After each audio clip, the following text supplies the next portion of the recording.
Moi, je crois beaucoup au destin. Donc, s'il m'est favorable, il m'est favorable. S'il m'est pas favorable, il m'est pas favorable. Une descente aux enfers sur les marchés. La valeur de l'entreprise divisée par 2 en 6 mois.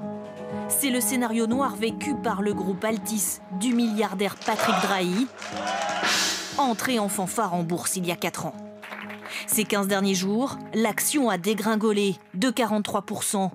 Une sanction forte pour un empire bâti à la vitesse de l'éclair. Un géant des télécoms avec Numéricable, SFR, Virgin Mobile, mais aussi des médias, l'Express, Libération et BFM, présents aussi à l'étranger. Est-ce la fin de Patrick Drahi? En tous les cas, ça n'arrête pas de chuter, et encore ces dernières heures.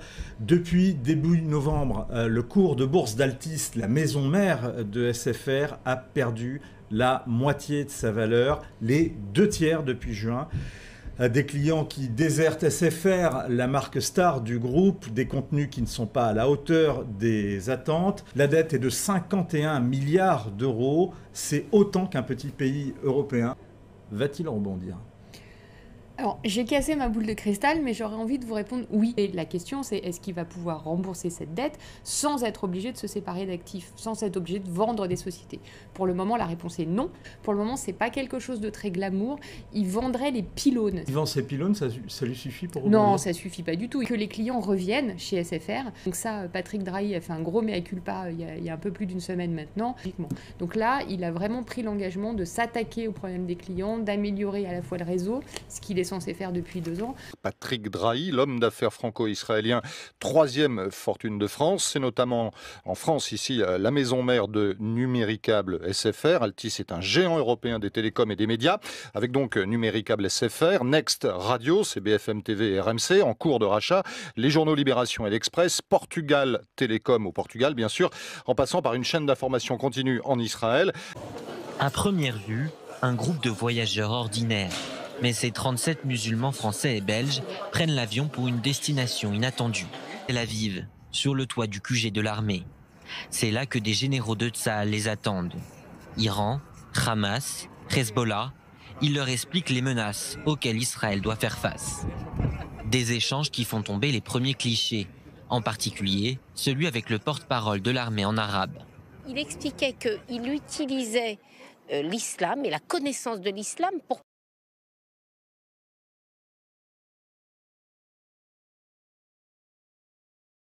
pouvoir faire comprendre à ses potentiels ennemis musulmans à quel point l'islam n'était pas, en tout cas, ce que eux pouvaient véhiculer dans leur comportement. Pour le coup, le Hamas, moi j'arrive à le visualiser totalement différent des Palestiniens. On parle vraiment d'une organisation terroriste, auquel j'ai l'impression que les Palestiniens, je pense, subissent. Ces jeunes-là, ils m'ont dit, on veut ce voyage, connaître, et aussi on a la volonté de travailler dans nos associations, dans notre milieu, pour travailler le rapprochement, d'être des médiateurs. Beaucoup veulent organiser une tournée dans les quartiers sensibles. Ils viendront raconter leur expérience et tenter de donner une autre image d'Israël dans leur communauté. C'est cela, oui.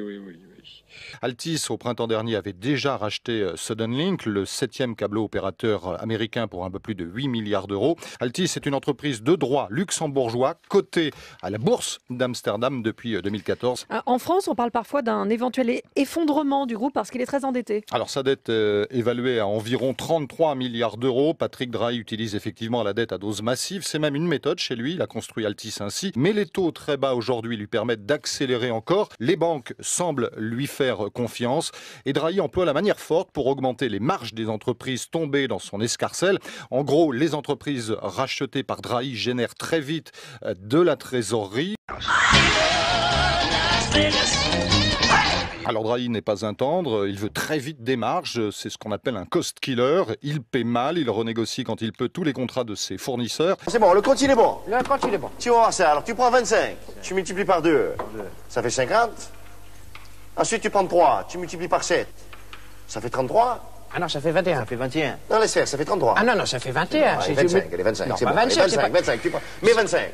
25 multiplié par 50, ça fait Mais non, 1225. c'est déjà utilisé 25. Tu peux pas réutiliser deux Alors, fois. c'est les sous, j'ai le droit de faire ce que je veux avec, non? Mais non, c'est pas lui. Arrête de vouloir me niquer sur ma mère. Qu'est-ce que tu me fais là? Qu'est-ce que tu me fais? Qu'est-ce que tu fais? Quoi, Écoute, qu'est-ce que je te fais? 1225 moins 917, ça fait 308 francs de différence. Alors. Et les intérêts dans tout ça. Mais tu me les donnes, les intérêts, je te laisse le point. Comment ça tu veux que je te donne? Ah non, ça m'intéresse pas.